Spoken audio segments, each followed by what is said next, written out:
O mar estava calmo demais, não daquele tipo de calmaria que tranquiliza um homem cansado, mas daquela que faz o corpo permanecer atento, mesmo quando nada parece ameaçar.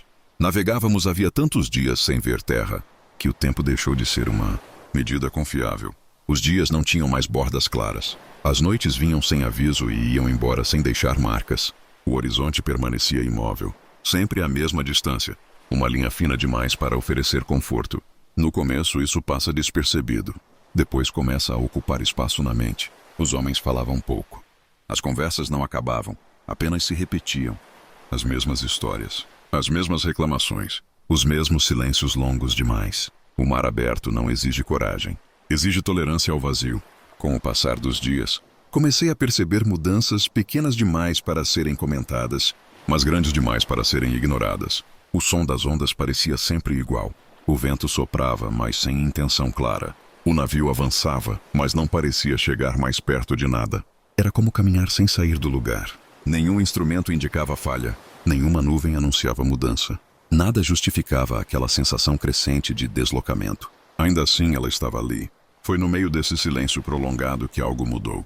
Não de forma brusca, não como um susto.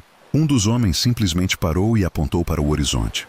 Sem pressa, sem urgência. Quando olhei, vi o navio. Ele não surgiu. Não atravessou a neblina, não se aproximou lentamente. Ele já estava lá, como se sempre tivesse estado.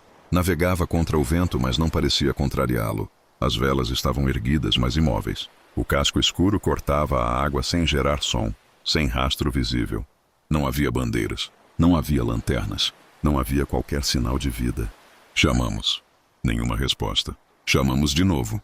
Nada. Era um navio que não reconhecia a presença. E isso fez algo dentro de nós se retrair. Não houve pânico, não houve gritos. O silêncio se espalhou pelo convés como se fosse pesado. À medida que ele se aproximava, senti uma pressão estranha no peito. Não dor, não medo, uma consciência aguda demais. Como se por um instante tivéssemos sido colocados em um lugar que não nos incluía. O navio passou tão perto que pude distinguir detalhes no casco. Marcas profundas na madeira, não de impacto recente, de tempo. Ainda assim, não parecia abandonado. Não parecia quebrado. Não parecia à deriva. Parecia ativo, mas vazio. Não havia sons. Nenhum ranger. Nenhum passo. Nenhuma voz carregada pelo vento. A ausência de som era total. E isso era errado. Quando ele começou a se afastar, percebi algo ainda mais inquietante. Ele não deixava rastro algum na água. Nenhuma perturbação visível. Nenhum sinal de deslocamento. Como se não estivesse sujeito às mesmas regras. Quando finalmente desapareceu no horizonte, ninguém falou por um longo tempo. O mar continuava calmo. O vento voltou a soprar com força regular. Tudo parecia igual, mas não estava.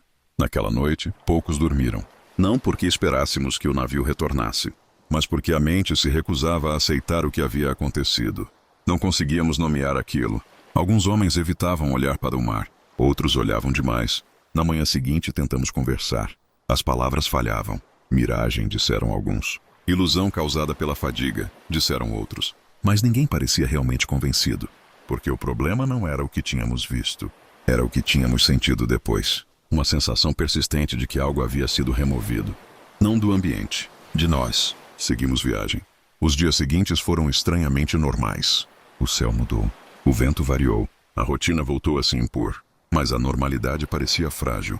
Como se qualquer silêncio mais longo pudesse quebrá-la novamente. Com o tempo percebi que ninguém falava mais do futuro. Falávamos apenas do que precisava ser feito agora. Do turno seguinte. Da próxima manobra. Como se projetar adiante tivesse se tornado desconfortável. Anos depois, já longe do mar, ouvi histórias semelhantes. Relatos de homens que nunca se conheceram. Rotas diferentes. Épocas diferentes. Sempre o mesmo padrão. Um navio que aparece longe da costa. Que não responde. Que não pede ajuda, que não interage. Um navio que apenas passa. Chamam de holandês voador. Alguns dizem que é uma maldição, outros um castigo. Eu não sei o que ele é, mas sei onde ele aparece. Ele não surge perto da terra, não aparece onde há referência, não se manifesta onde existe limite claro.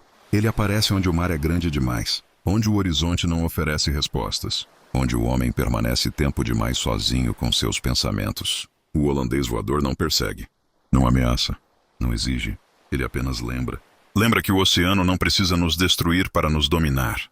Que ele não precisa reagir à nossa presença. Que ele continuará existindo, indiferente, muito depois de partirmos. Talvez seja por isso que essa história nunca desapareceu, porque o mar não mudou, e o homem também não. No Caçador de Mistérios, exploramos relatos que não pedem que você acredite, apenas que você escute. Porque enquanto existirem mares abertos, silêncios longos demais e homens navegando além do limite, sempre haverá histórias, esperando para serem caçadas.